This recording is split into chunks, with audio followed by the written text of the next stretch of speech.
예, 안녕하세요. 이변은 이따의 이동현 변호사입니다. 예, 오늘은 학교 폭력에 휘말리게 된 경우 다른 학생들의 확인서를 열람 복사 가능한지에 대해서 알아보도록 하겠습니다. 제가 오늘의 주제를 선택하게 된 이유는 학교 폭력에 휘말리게 된 경우 학부모님들께서는 이제 특히나 다른 학생들의 진술서 아니면 다른 학생들이 진술한 내용을 확인할 수 있는지 문의하시는 경우가 굉장히 많습니다. 그래서 그거에 대해서 간략하게나마 답변을 드리고자 이제 오늘의 주제를 선택해 보았습니다. 우선 들어가기 앞서 학교폭력의 개념에 대해서 잠깐 알아보게 되면, 학교폭력은 학교 내외에서 학생을 대상으로 발생한 상해, 폭행, 감금, 협박, 약치, 유인, 명예훼손, 모욕, 공갈, 강요, 강제적 심부름 및 성폭력, 따돌림, 사이버 따돌림, 정보통신망을 이용한 음란, 폭력정보 등에 의하여 피해 학생에게 신체, 정신 또는 재산상 피해를 수반하는 행위를 의미합니다. 제가 계속해서 말씀드리지만 학교폭력 개념 자체는 형사적인 형사범죄보다 포괄적으로 규정되어 있기 때문에 비록 형사범죄가 아닐지라도 학교폭력에 해당할 수 있습니다. 그렇기 때문에 이러한 개념을 좀 명확하게 아실 필요가 있습니다.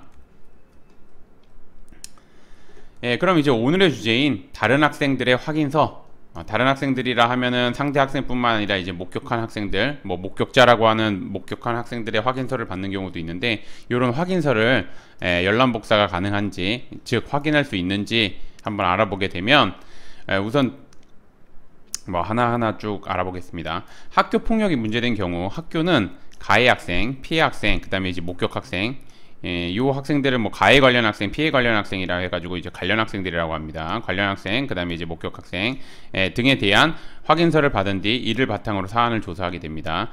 특히 학교는 수사기관이 아니기 때문에 학생들의 진술 외에 뭐 CCTV 영상 등 자료를 확보하는 데 제한이 좀 있습니다. 그렇기 때문에 학생들의 진술만을 가지고 이제 조사를 하는 경우가 많기 때문에 상대 학생의 진술을 좀 파악하는 것이 아무래도 좀 중요한 부분입니다. 중요한 부분이고, 따라서 이제 관련 학생은 학교의 다른 학생들의 확인서를 열람 복사 신청하는 경우가 있습니다. 그래서 있는데, 학교는 공공기관의 정보 공개에 관한 법률 요 근거를 들어 가지고, 즉 보시면 해당 정보에 포함되어 있는 성명, 주민등록 번호 등 개인정보보호법 제2조 1호에 따른 개인정보로서 공개될 경우 사생활의 비밀 또는 자유를 침해할 우려가 있다고 인정되는 정보를 공개하지 않을 수 있다.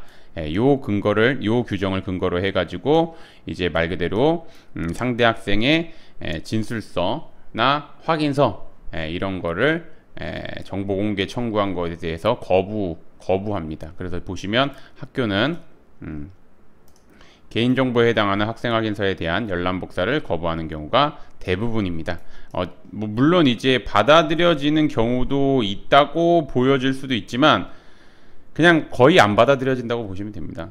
거의 이거 왜냐면 학교가 나중에 문제되면 책임질 수도 있기 때문에 학교에서는 최대한 소극적인 태도를 보이기 때문에 그냥 100이면 100 안 받아들여진다고 생각하시면 됩니다.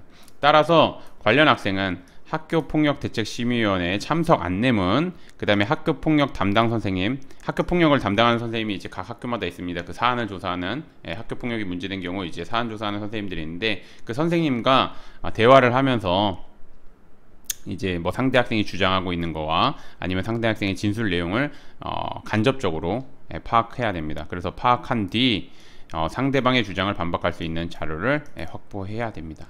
그렇게 보시면 되고, 그런 다음에 이제 가해 관련 학생은 피해 학생에게 신체, 정신, 재산상 피해를 수반하는 학교폭력을 뭐 행사한 사실이 없다는 점, 그 다음에 이제 피해 관련 학생은 가해 학생으로부터 학교폭력을 당했다는 점, 그리고 가해 학생이 엄중한 조치를 내려달라는 점, 뭐 이런 거를 좀 적극적으로 어필해야지 이제 원하는 결과를 얻을 수 있는 부분입니다.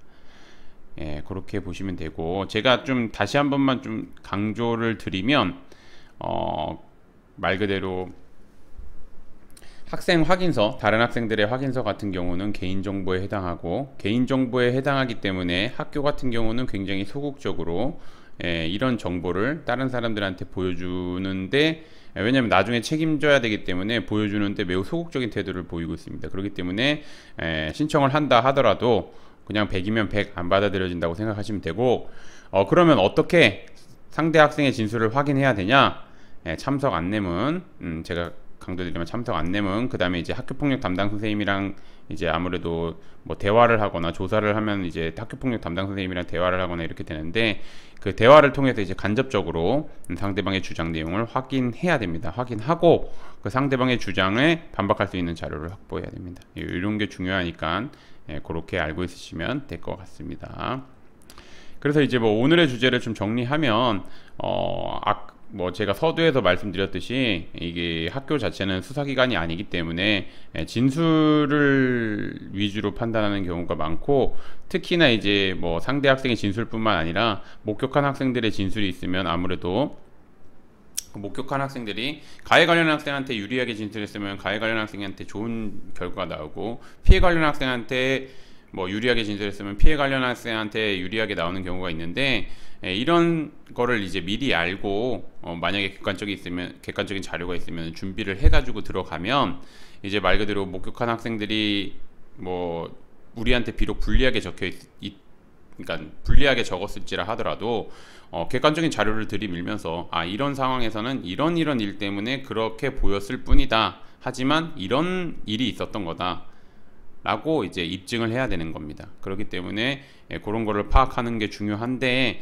그게 아까 제가 뭐 2번 정도 언급드렸듯이 좀 제한이 되는 부분이 있으니까 좀 간접적인 방법을 통해서 그걸 확인해야 되고, 이거를 솔직히 말씀드리면 학부모님 입장에서는 이제 정확하게 파악 못 하시는 경우도 있고, 이 파악을 한다 하더라도 어떤 객관적인 자료를 준비해야 되는지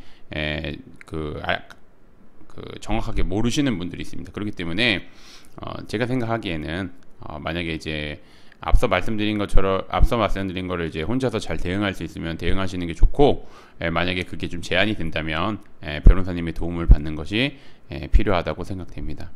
그리고 제가 뭐 누누이 말씀드리지만 변호사님의 도움을 받을 때는 항상 첫 번째 확인해야 될 게 이제 학교폭력 전문, 즉 이제 대한변협에서 인정한 학교폭력 전문 변호사님이신지 그거 확인해야 되고, 그 다음에 두 번째로 확인해야 될 거는 뭐냐면 현재입니다. 현재 학교폭력대책심의위원회 위원으로 활동하고 있는지, 그 두 가지를 꼭 확인하셔야 됩니다. 거기에다가 이제 플러스 해가지고 그 변호사님이 사건 진행한 거에 대해서 결과가 어떻게 잘 나왔는지 안 나왔는지 그것까지 확인하면은 될 것 같습니다. 제가 오늘은 여기서 마치겠고, 저는 이변은 있다 이동현 변호사였습니다. 감사합니다.